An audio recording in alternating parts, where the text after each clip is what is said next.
Nah, kalau persepsi orang lain nggak tahu. Menurut Anda video tutorial itu penting nggak? Ikuti perjalanan latihanku hari ini, guys. Sekarang saya latihan di malam hari. Mulai latihan dari jam 7.12. Mungkin saya akan latihan selama 2 jam sampai 3 jam. Ikuti terus perjalanan saya latihan dan perhatikan latihannya. Sedikit melakukan peregangan atau stretching sebelum melakukan aktivitas latihan. Ya.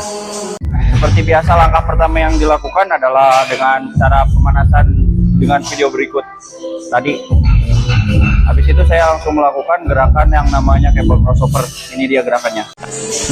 Ya, ini adalah video bagian saya yang akan melakukan latihan cable crossover.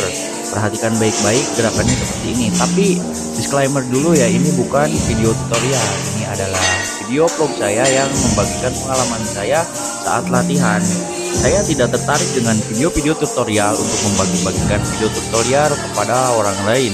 Nggak tahu kenapa, karena menurut saya itu video tutorial itu terlalu menggabutkan dan ya sedikit kurang bermanfaat untuk orang lain. Lebih baik saya membagikan pengalaman saya saja. Gua nggak pernah bikin video tutorial karena menurut gua setiap orang itu mempunyai persepsi latihan dengan teorinya masing-masing. Ya Mas, gimana menurut Mas? Yoi, karena setiap personal yang bergym itu punya jadwal latihan dan teori masing-masing. Tuh, kayak seperti itu. Oke, lanjut gerakan berikutnya. Nah, kalau di dalam tutorial ini selalu disebutkan apa nama gerakannya dan berapa repetisi yang kalian lakukan, harus bagaimana cara melakukan dengan teknik yang benar. Itu adalah video tutorial, tapi di sini saya hanya membagikan video-video saya latihan sesuai dengan pengalaman saya pribadi, dan saya akan membuat video ini menjadi sebuah video vlog yang mungkin bisa kalian nikmati dengan santai videonya. Ya mungkin saya seiring berjalannya video ini akan sedikit-sedikit membagikan ilmu-ilmunya sedikit ya, tapi ini bukan tutorial. Oke guys. Kalau aku sih guys lebih tertarik membagikan video pengalaman latihan saya daripada memberikan tutorial kepada orang lain. Nah, kalau persepsi orang lain nggak tahu. Menurut Anda video tutorial itu penting nggak? Sangat penting. Ya, kenapa alasannya sangat penting? Alasannya karena praktek itu membutuhkan teori. Praktek itu membutuhkan teori, tapi setiap orang itu mempunyai persepsi latihan masing-masing guys ya. Tutorial latihan, teori itu masih tergolong dalam penting yang biasa saja. Ada hal penting yang harus lebih diutamakan di tempat gym, yaitu adalah adab dan etika ketika ada di tempat gym. Seperti ini guys contohnya. Maaf Pak, alatnya udah dipakai, selesai saya mau pakai. Silakan sudah. Oh boleh. Ya udah, terima kasih Ya. Ketika kita mengutamakan adab di tempat gym seperti tadi, kita akan menjadi orang yang akan direspon dengan baik oleh orang lain. Bahkan kita bisa menjadi teman atau menjadi hubungan keluarga dengan orang-orang tersebut. Karena dalam ilmu apapun adab itu lebih penting dan teori itu di belakangnya.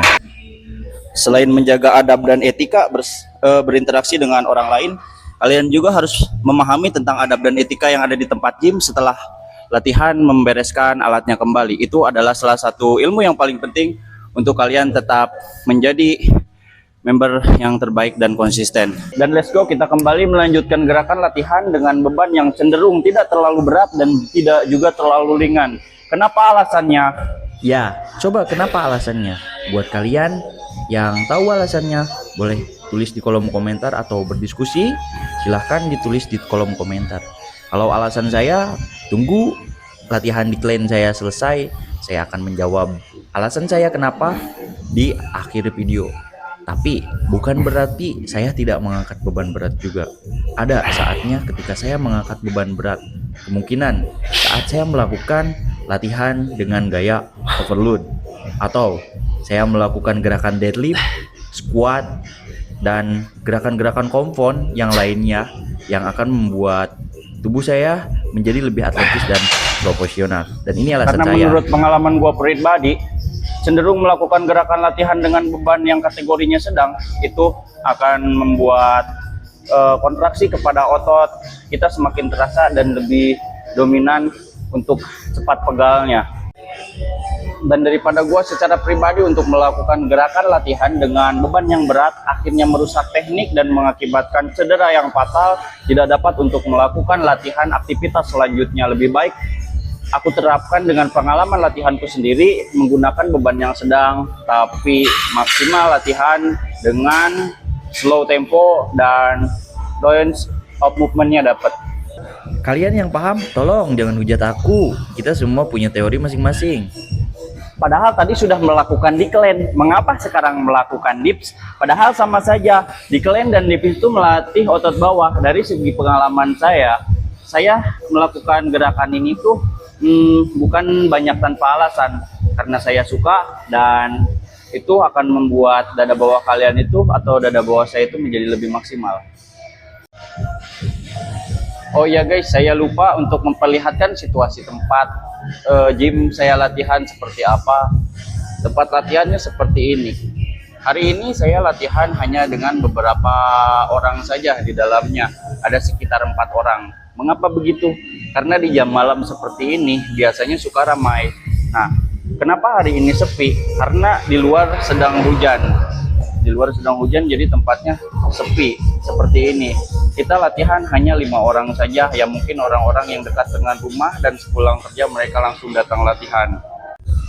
Aku kembalikan lagi ke latihanku teman-teman. Nah, aku di sini mengambil jalan latihan yang cepat saja dan aku akan membuka bajuku.